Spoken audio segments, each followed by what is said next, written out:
할렐루야. 네, 드디어 창세기가 얼마 남지 않았습니다. 거의 2년 가까이 80번의 창세기 말씀을 나누었는데요. 이제 한 4번 정도면 창세기가 정리가 될 것 같습니다. 우리가 앞장에서 46장에서 보았던 것은 이제 요셉과 그 형제들이 정말 만나고 나서 드디어 아버지에게 가서 형제들이 아버지에게 가서 아버지, 요셉이 살아 있습니다. 그리고 요셉이 살아있을 뿐만이 아니라 애굽의 총리가 되어 있습니다. 그 아들 요셉이 우리 모든 식구들을 이 대환란, 이 기근 속에서 우리의 생명을 살리려고 고센 땅에 애굽에 와서 살게 해준답니다. 아버지, 요셉을 만나러 가시지요. 그럴 때 아브라함이 믿지 못했습니다. 어안이 벙벙했었습니다. 그리고 나서 베냐민이 오고 그 형제들의 말을 듣고 드디어 요셉이 정말 살아있음을 확인하고 그는 정말 내가 죽어도 이제 여한이 없다. 그렇게 고백을 하고 모든 가족을 이끌고 드디어 고센 땅으로 들어옵니다. 고센 땅으로 들어와서 목을 어긋맞추고 요셉과 함께 통곡하며 그 지난 세월의 모든 한들을 다 씻어내는 그 모든 삶의 흔적들을 대변하는 울음을 함께 울어냈습니다. 그렇게 해서 요셉과 아버지 야곱이 상봉을 하게 되지요. 이제 상봉을 하고 나서 야곱과 그의 형제들이 드디어 바로 왕을 만나 고센 땅에 정착하게 되는 그런 내용입니다. 오늘 이 47장 2절을 보면 이제 드디어 바로를 만나는 야곱의 식구들인데 요셉은 먼저 아버지 야곱을 바로 왕과 먼저 만나게 하지 않고 자신의 형제들 중에서 5명을 선택하여서 그 5명이 먼저 바로 왕을 만나게 합니다. 그러고 나서 너희들이 직업이 뭐냐 물을 때에 이미 요셉이 가르쳐 줬듯이 저희들이 조상 때부터 목자입니다. 그래서 우리는 양떼를 이끌고 이곳에 왔습니다. 이렇게 고백하게 하라고 그랬습니다. 그 이유는 뭐라고 말씀을 드렸죠? 애굽 사람들은 이 목동들을 되게 천하게 보고 부정하게 보았습니다. 그렇기 때문에 만약에 목동이라는 사실을 밝히지 않고 이 야곱의 식구들이 만약에 애굽의 주류 사회 속으로 들어와 버리면 애굽의 기득권자들이 견제를 하게 되죠. 그리고 견제할 뿐만이 아니라 또 그 안에서 섞여 살면서 어떻게 돼요? 이스라엘 백성이라고 하는 이 순결을 다 잃어버려요. 그래서 애굽화됩니다. 그것을 하나님이 막으시기 위해서 요셉에게 마음을 주셔서 그들과 분리해서 살게 하신 거예요. 그러니까 어떻게 해요? 목동들을 애굽의 주류 사회에 가까이 두지 않습니다. 왜? 부정하다고 보기 때문에. 그래서 멀리 떨어진, 그들은 농경사회이기 때문에 나일강을 중심으로 이렇게 도시가 펼쳐져 있어요. 그래서 나일강에서 멀리 떨어진 곳은 사람이 잘 안 삽니다. 근데 그 땅이 어디냐? 고센 땅이에요. 그러니까 개간하지 않고 정비하지 않았기 때문에 그냥 풀만 무성한 거예요. 사람이 안 살아요. 풀만 무성하니까 사실은 누구들이 살기가 딱 좋아요? 목동들이 살기가 딱 좋지요. 그래서 야곱과 그의 식구들이 가서 정착하여 살 곳을 개간하면서 자기의 가축들을 풀 뜯어 먹기에 가장 좋은 장소인 거예요. 그래서 어떻게 보면 적진에서 적들의 보호를 받으며 생육하고 번성하는 언약을 성취하는 것이 바로 애굽에서의 430년의 세월인 거예요. 비록 출애굽할 때까지 430년 동안 요셉이 죽고 나서 노예살이를 하게 되지만 노예살이지만 사실은 노예이면서도 하나님의 생육하고 번성하라는 국가를 이룰 수 있는, 민족을 이룰 수 있는 그런 숫자적인 번성을 그 안에서 이루게 하시는 겁니다. 그 안에서 이루게 하시는 게 어떻게 해요? 모세를 통하여 탈출하게 하면서 노예 생활에 청산하게 되죠. 죄된 생활, 노예 생활을 끊고 홍해바다를 건너서 출애굽하여 광야의 삶을 살아가게 되는 겁니다. 그러면서 하나님의 언약의 땅 어디요? 가나안 땅으로 들어가게 되는 것이죠. 그렇기 때문에 이 창세기에서 출애굽기로 넘어가는 이 고비는 뭐냐면 하나님의 언약, 그리고 결국 구속의 은혜로 이루어지는 역사, 구속사의 한 그림이 출애굽기인 거예요. 그렇기 때문에 애굽에서의 노예의 삶은 뭐예요? 죄인의 되었던 우리의 옛날 모습. 그리고 홍해바다를 건너는 것은 뭐냐면 신약 성경이 뭐라고 증거하냐면 모세에게 속하여 다 세례를 받았다고 표현해요. 그게 뭐예요? 바로 홍해바다에서 물속에 잠기는 사건을 말하는 거예요. 들어갔다가 죄된 몸이 죽은 거예요. 죄인된, 노예된 몸이 죽은 거예요. 그리고 모세에 속하여 홍해바다에서 나오면서 어떻게 해요? 죄인된 몸은 죽어 없어진 것이고 자유인의 몸으로 다시 살아난 거예요.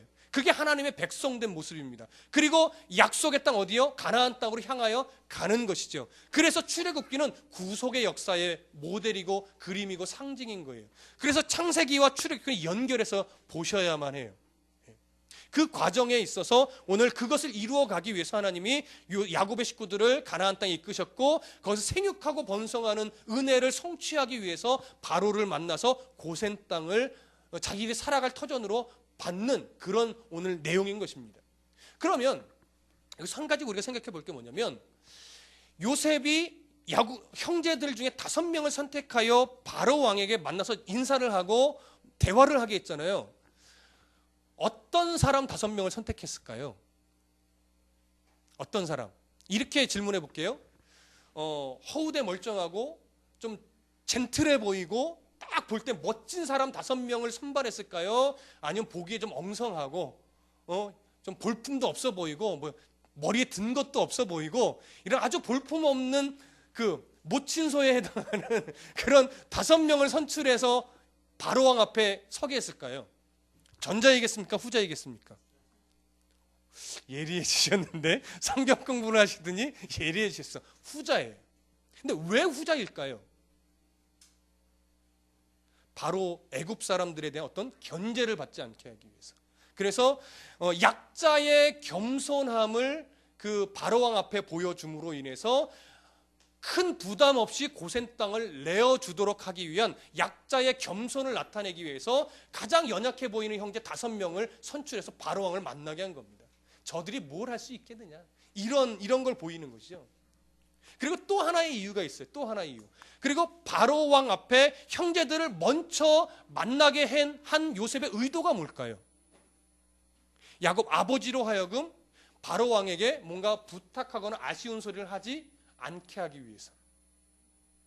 이것을 영적인 그림으로 보면요, 그냥 요셉의 아버지와 바로 왕, 애굽의 왕 바로가 만나는 거지만, 영적인 시각으로 보면 이스라엘의 왕과, 이해되세요? 이스라엘의 왕과 애굽의 왕이 대면하는 거예요, 영적으로 보면. 그래서 요셉은 그런 하나님의 의도를 알았다는 것은 아니지만, 요셉은 그렇게 자기 아버지를 높여서 만나게 해준 거예요. 그래서 오늘 이 첫 장면이 굉장히 중요한 겁니다. 그래서 4절에 보면, 4절에 그들이 또 바로에게 고하되 가나안 땅에 기근이 심하여 종들의 양떼를 칠 곳이 없기로 종들이 이곳에 거류하고자 왔사오니 원하건대 종들로 고센 땅에 살게 하소서. 그러고 나서 바로 왕이 그들을 보면서 5절에 바로가 요셉에게 말하여 이르되 네 아버지와 형들이 내게 왔은즉 애굽 땅이 내 앞에 있으니 땅의 좋은 곳에 네 아버지와 네 형들이 거주하게 하되 그들이 고센 땅에 거주하고 그들 중에 능력 있는 자가 있거든 그들로 내 가축을 관리하게 하라. 예. 그러면서 땅도 없고 근데 뭐 하나의 특권을 받아요? 왕의 가축들을 치는 그런 위임을 받아요. 이것이 왜 중요하냐면, 만약에 왕의 그 가축을 치지 않게 되면 다른 애굽 사람들 기득권자들이 좀 시기하고 또 견제하고 또 공격할 수도 있어요. 근데 왕의 가축을 함께 치고 있단 말이에요. 누가 거기를 방해해요? 그럼 왕을 대적하는 건데. 그러니까 하나님은 철저하게 바로 왕의 마음을 여셔서 자신의 가축까지 맡기면서 생육하고 번성할 동안 그 어느 누구도 공격하거나 간섭하시거나 태클 걸지 못하도록 딱 보호막을 쳐주셨어요. 이게 놀라운 섭리라고 하는 겁니다. 비록 적진에 들어와서 우리가 알고 있듯이 언젠가 요셉이 죽고 나면 이들이 노예가 되겠지만 그래도 하나님은 그 땅에서 보호를 받도록 장치를 다 해놓으신 거예요. 이게 하나님의 섭리라고 하는 겁니다. 노예가 중요한 게 아니죠. 하나님의 섭리가 그 가운데 있기 때문에. 자, 그렇게 하고 나서 이제 7절 를 보시죠. 7절 다 같이 한번 읽어봅니다. 시작. 요셉이 자기 아버지 야곱을 인도하여 바로 앞에 서게 하니 야곱이 바로에게 축복하며. 자, 우리가 이 장면은 너무나 유명한 장면이라 사실은 잘 압니다. 바로 왕이 야곱 형제들을 만난 이후에 땅을 주고 나서 아버지 야곱을 만나요. 근데 아버지 야곱이 딱 와서 대뜸 하는 행위가 뭐냐면 바로 왕의 머리에 손을 얹고 축복을 하는 거예요. 이게 뭔 얘기냐 같으면요, 쉽게 이해해서 이런 거예요. 만약에 저희 아들 재훈이가 어떻게 어려운 일을 당해서 미국으로 양자를 간 거예요. 근데 얘가 그냥 하나님의 지혜로 미국의 총리가 됐어요. 근데 그때 마침 대한민국의 기근이 굉장히 심해서 전국이 초토화됐네요. 뭐 쓰나미가 왔든지. 그래서 이 재훈이가 저희 식구들을, 다드림교회 식구들을 미국으로 다 초청을 한 거예요. 그래서 미국에서 평안히 살 땅과 돈을 다 받았다고 칩시다. 근데 제가 딱 아버지로서 그 오바마를 만났는데 가자마자 오바마의 머리에 손을 얹고 제가 축복 기도를 하는 거예요. 이게 가능해요? 불가능하죠. 이게 말이 안 되죠. 식객이에요. 그냥 식객 말하자면. 근데 식객으로 간 그런 존재밖에 안 돼. 연약한 사람이 바로 왕 앞에 가서 축복 기도를 한단 말이에요. 이 바로 왕이 얼마나 어처구니가 없었을까요? 근데 바로 왕이요, 놀랍게도 그 기도를 받아요. 이게 뭐 하는 짓이야? 이래도 되잖아요. 당시 바로 왕이 함부로 손댔다가는 사실은 칼 맞아 죽습니다. 요셉의 아버지였기 때문에 칼 침을 안 맞은 거지. 바로 왕도 기겁해서 어디다 손을 대? 이 부정한 자가 이럴 수 있어요. 근데 그러지 않고 기도를 받아요. 그러고 나서 이상한 질문을 합니다. 8절 다 같이 읽어보시죠. 시작. 바로가 야곱에게 묻되 네 나이가 얼마냐? 보면 몰라요? 나이가 얼마냐 굳이 물어야 돼요? 야곱이 그래. 너보단 많다 이 자식아. 이럴 수 있을 거예요. 근데 물어요. 네 나이가 얼마냐? 근데 바로가 야곱이 뭐라고 대답하냐면, 야곱이 바로에게 아뢰되 내 나그네 길의 세월이 몇 년이요? 130년이요. 여기서 130년이라는 이 나이를 꺼내놓는 이유가 있습니다. 그리고 바로가 묻는 이유가 있습니다. 그리고 바로가 그 축복 기도를 순순히 받는 이유가 있었단 말이에요. 그게 뭐냐면 이런 거예요. 당시 애굽의 그 정서 속에, 문화 속에 인간이 살아가는 가장 이상적인, 살 수 있는 이상적인 나이가 몇 세라고 그들이 인정했냐면 110세였어요. 그래서 죽음에 대해서 굉장히 애굽 문화는요 관심이 많아요. 그래서 그들의 문화의 흔적들을 보면요 죽음에 관련된 흔적들이 굉장히 많아요. 그래서 미이라가 생겨나지요. 예, 왜? 영원히 죽지 않고 싶어서. 근데 그들이 인간이 살 수 있는 최고의 수명을 몇 세로 봤냐면 110세로 봤어요. 그러니까 110세 이전에 다 죽었다는 거예요. 최고령자가 110세라고 본 거예요. 그러니까 최고령 나이가 110세라는 건 사실은 사람들이 110세 가까이 살기도 어려웠다라고 하는 것이죠. 그 나이였어요. 근데 야곱을 딱 보니까 바로 왕이 110세가 훌쩍 넘어 보이는 거예요. 그러니까 바로 왕이 야곱을 볼 때 신기할 거 아니에요. 우리는 100세도 살기조차 힘든데 야곱을 보아하니 100세는커녕 110세도 훨씬 넘어 보이는 거예요. 그래서 놀란 거예요. 그러니까 그것에 너무 신기함을 느끼고 기도를 받을 수밖에 없었던 거예요. 그러고 나서 야곱이 그 궁금증 때문에 나이가 몇 살입니까? 묻습니다. 그러니까 어떤 분은 이렇게 해석을 해요. 그런 거 있잖아요. 기겁을 해서 이게 말도 안 돼. 나이 이게 이 위치의 차이가 있는데 축 기도를 하니까 너 나이 몇 살이야? 뭐 이런 느낌 있죠. 이렇게 해석하는 분도 있어요. 근데 그게 틀렸다라고 보기는 뭐 좀 어렵지만 그 문화 속에서 이해할 때 그거보다는 이 바울이 당시에 애굽의 문화 속에서 너무 오래 사는 모습이 경이로웠던 거예요. 그래서 나이가 얼마입니까? 묻고 그래서 야곱이 그 의도를 알고 내 나이가 어떻게 해요? 130세입니다. 근데 얼마나 겸손한지 130세를 살아왔는데 내 나이가 어떻게 해요? 많습니다라는 것이 아니고 얼마 못 됩니다. 길을 한 번 더 콱 눌러버리죠. 바로의 길을. 내 나이가 얼마 못 되니 우리 조상들의 나그네 길의 연조에는 어떻게 해요? 미치지 못합니다. 우리 조상들은 훨씬 더 오래 살았습니다. 이 얘기예요. 그러나 그 연조에는 미치지 못하나 험악한 세월을 살았습니다. 이렇게 고백을 합니다. 여기 험악하다고 하는 말의 그 히브리적 의미는요, 마음과 몸이 감당할 수 없을 정도로 심한 고난 속에서 살아왔다라고 하는 거예요. 그럼 이 험악한 세월을 살아왔다라고 하는 이 고백은요, 사실은 야곱의 전 인생이 다 녹아져 있는 고백이에요. 야곱의 인생을 한번 더듬어 보십시다. 그가 처음에 형을 속여서 팥죽 한 그릇에 형을 속여서 장자권을 뺐지요. 그리고 또 아버지를 속여서 장자의 축복을 받지요.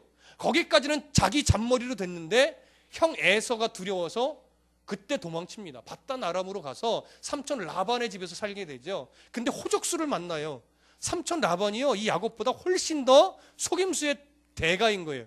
그래서 사랑했던 라헬을 위해서 7년을 봉사했는데 결혼을 하고 나서 보니까 누구예요? 레아예요. 그래서 또 속아서 라헬을 아내로 또 하나 얻으면서 7년을 또 봉사해요. 그러고 나서 또 살면서 삼촌에게 속아서 빼앗긴 재산이 한두 개가 아니었어요. 그래서 참다 못해 이제 야곱이 머리를 굴려서 점 있는 거나 아롱진 것은 다 제 겁니다. 왜? 당시에는 그 상황 속에서는 점진 것과 아롱진 것이 태어날 가능성이 없었기 때문에. 근데 정말 하나님이 은혜를 베푸셔서 건강한 것은 다 점 있고 아롱진 거예요. 비실한 건 다 하얗거나 검은 거 이런 거예요. 그러니까 삼촌 거예요. 그렇게 해서 또 우여곡절을 겪어서 삼촌 라반의 집에서 나오게 돼서 고향으로 가는데 고향에서 또 누구를 두려워해요? 형 에서 만나는 거 두려워해요. 그래서 야복강가에서 천사와 씨름하여 하나님께 굴복을 당하지요. 씨름해서 이긴 게 아니에요. 하나님 앞에 굴복을 당한 거예요. 그렇게 해서 결국 형과 화해를 하고 나서 약속된 베델로 올라가야 되는데 베델로 갑니까? 안 가죠. 어디로 가요? 세겜에 가서 정착을 합니다. 자기 뜻대로 자기가 보기에 양을 치기 좋은 땅을 찾았어요. 베델로 가겠다고 하나님께 약속해놓고서 베델로 안 가요. 세겜으로 갔단 말이에요. 거기서 어떤 일이 벌어집니까? 자기 딸 디나가 강간을 당하죠. 청천벽력 것 같아요. 딸 하나밖에 없는데. 근데 강간을 당한 것도 속상해 죽겠는데 또 어떤 일이 벌어져요? 할례라는 이 거룩한 일을 빌미로 해서 시므온과 레위가 그 세겜의 족속들을 다 죽여버리죠. 하나님의 뜻과 상관없이. 완전 복수혈전, 피해 혈전이에요. 그러고 나서 이 야곱이 얼마나 땅을 치고 통곡하며 니들이 나를 죽게 만들었다라고 했는지 처절했었습니다. 근데 그뿐만이에요. 거기서 살 때 어떤 가장 슬픈 일이 벌어지죠. 요셉을 잃어버립니다.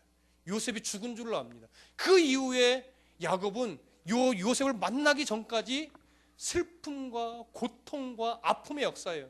그렇게 살아오던 중에 가장 사랑하던 아내 라헬도 죽지요. 그렇게 해서 그나마 하나 붙잡았어요. 누구요? 막내 아들 베냐민. 레아의 소생 베냐민만을 그냥 붙잡고 살았던 거예요. 그들 야곱에게 있어서 다른 아내는 아내도 아니었고 다른 아들들은 아들도 아니었어요.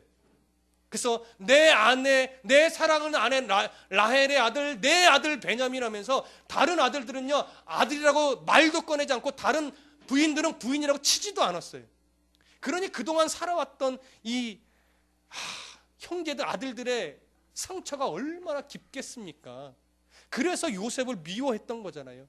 근데 세월이 흘러 기근이 나서 요셉을 애굽에서 대면할 때 요셉이 모든 것을 풀지요. 형들이여 자책하지 마소서. 형들이여 나를 팔았다고 해서 근심하지 마소서. 이때를 위해 생명을 보존하려고 하나님 나를 앞서 보내신 것이지 형들이 나를 팔았던 문제가 아닙니다. 그러면서 형들이 모든 것을 끌어안는 눈물을 흘리죠. 왜요?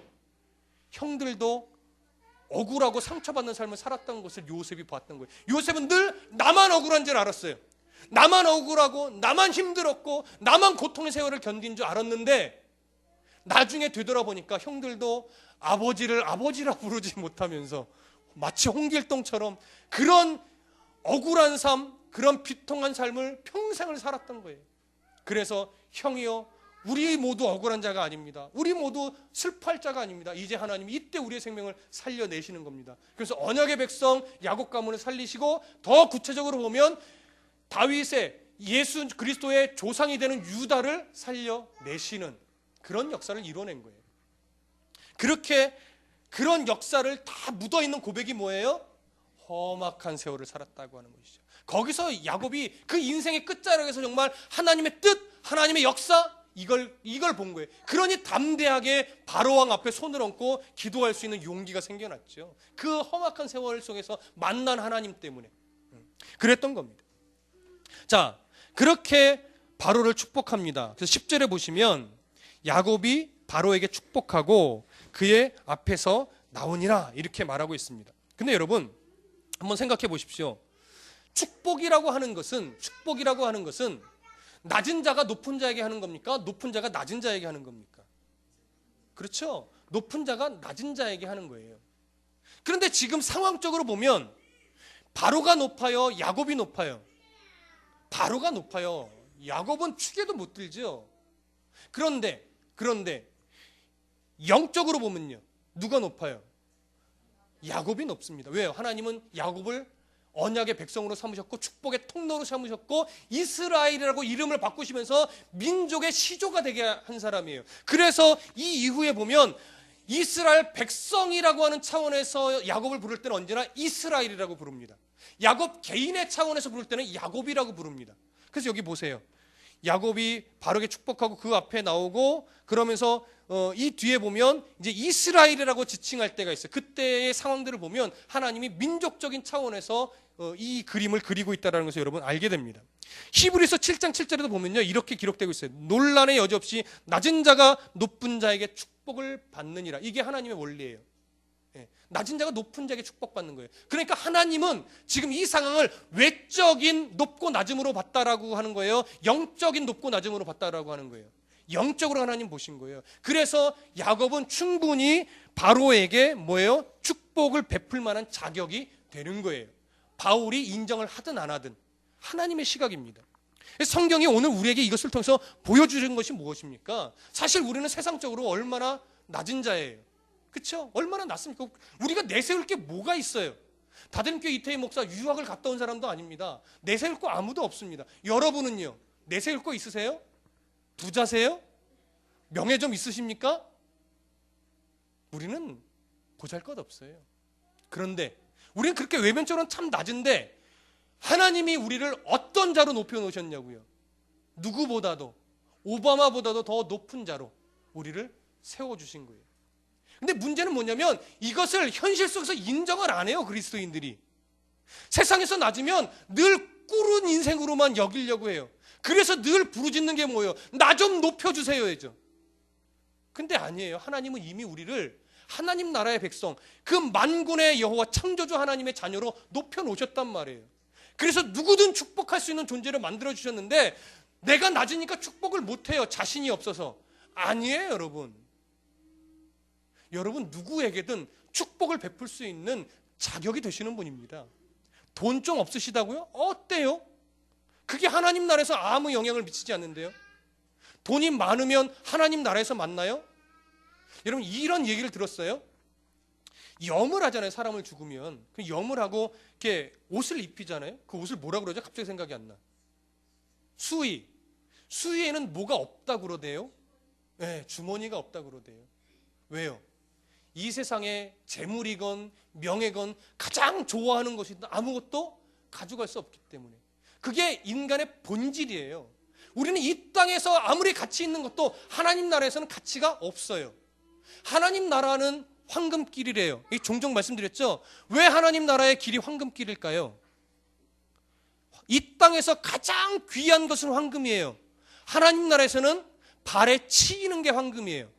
무슨 의도예요? 가치가 달라요, 여러분. 이 땅에서는 황금 때문에 아둥바둥하지만 그거 갖고 하나님 나라 가서 나 황금 이만큼 있어야 하면 다들 그래요. 너 돌멩이 갖고 뭐 하냐? 이렇게 얘기한단 말이에요. 가치가 달라요, 여러분. 그래서 천국이 황금길이고 황금집인데 우리는 자꾸 이 땅의 가치를 하나님께 맞춰서 야, 천국은 좋겠다. 길도 황금이래. 집도 황금이래. 그거 좋은 거 아니에요. 그만큼 가치가 없다고요. 이 땅에서 우리가 최고의 가치로 여기는 건 하나님 나라에서 돌멩이 같은 가치밖에 안 된다는 거예요. 천국이 황금길이면 뭐해요? 그 황금으로 할 수 있는 게 아무것도 없는데. 이해되십니까? 그런 가치 속에서 우리가 지으심을 받고 부르심을 받은 존재인데 자꾸 땅의 가치가 전부인 줄 알아요. 하나님이 다른 가치를 갖고 살으라는 거예요. 그리스도인들은. 너희는 나를 누구라 하느냐? 오전에 들었잖아요. 너희는 나를 누구냐 할 때 네가 갖고 있는 가치는 뭐냐 이거예요. 너는 어떤 가치를 갖고 사냐 이거예요. 세상 사람들은 황금의 가치를 갖고 살고 세상 사람들은 서울대학 하버드대학의 가치를 갖고 사는데 너희는 예수를 주로 시인하는 너희는 무슨 가치를 갖고 사느냐 이거예요. 바로 왕과 야곱은 가치 체계가 다른 위치란 말이에요. 세상적으로는 바로가 높아도 훨씬 높죠. 그러나 하나님의 가치에서는 야곱이 높아서 축복을 할 수 있는 겁니다. 여러분 낮지만 참 높은 자입니다. 이걸 삶 속에서 인정하며 살아가실 수 있기를 바랍니다. 이 지금만 인정하시면 안 돼요. 지금만 아멘으로 끝나시면 안 된다니까요. 예배당 밖을 나가서 삶 속에서 내가 그런 존재임을 인식하고 어깨 피셔야 돼요. 그러면 세상에 아부하지 않을 수 있어요.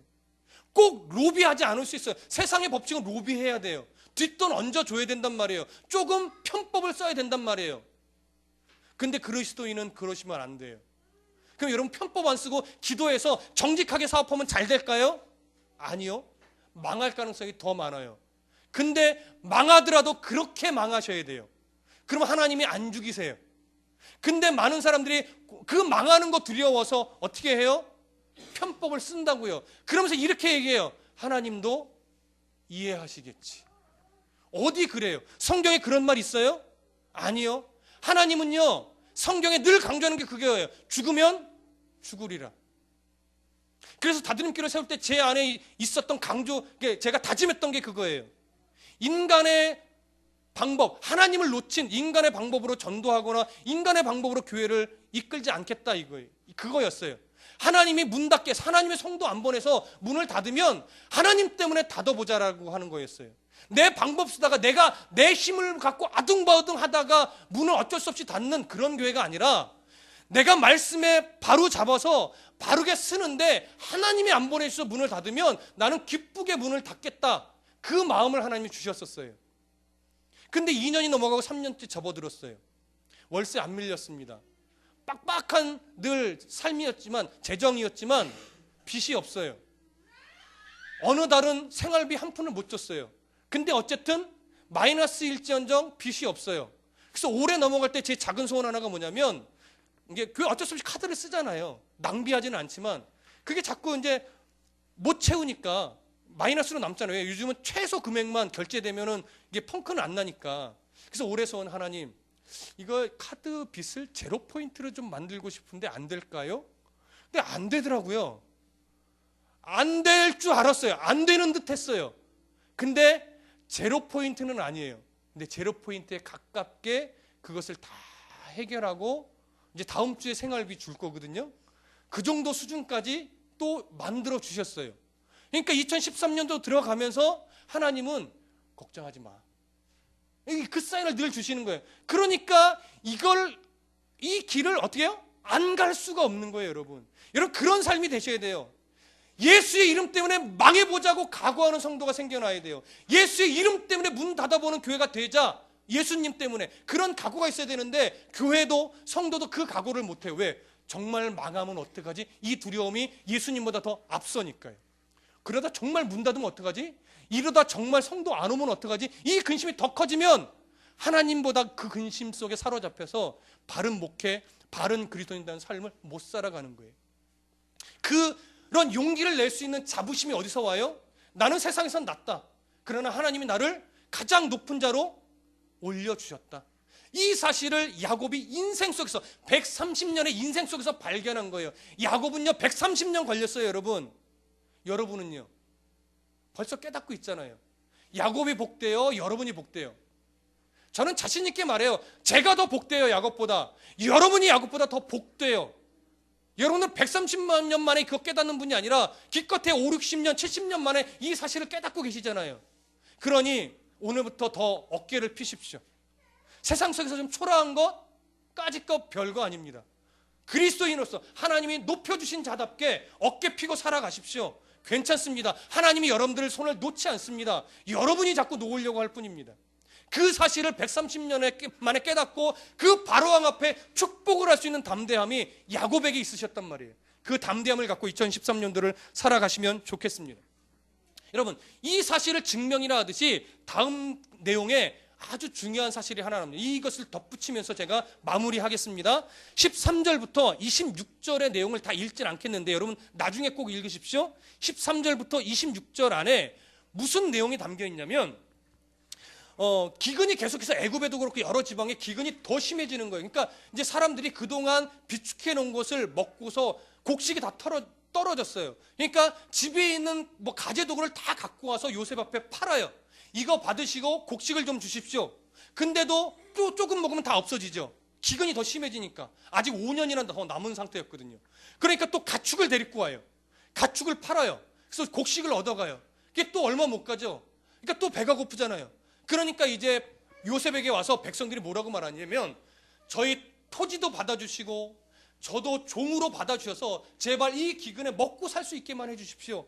그래서 요셉이 애굽에 있는 모든 사람들의 재산과 땅과 그들의 몸까지 다 사들입니다. 그래서 이걸 다 사들이고 그러면서 토지법을 해요. 모든 땅도 임대해주고 곡식도 빌려주면서 너희들이 수확한 5분의 1은 세금으로 바쳐라. 5분의 4는 너희들이 먹고 종자로도 써라. 그래서 토지법을 개정하는, 이게 나중에 애굽 시대 이후에 이 토지법이 계속 유효하게 내려갑니다.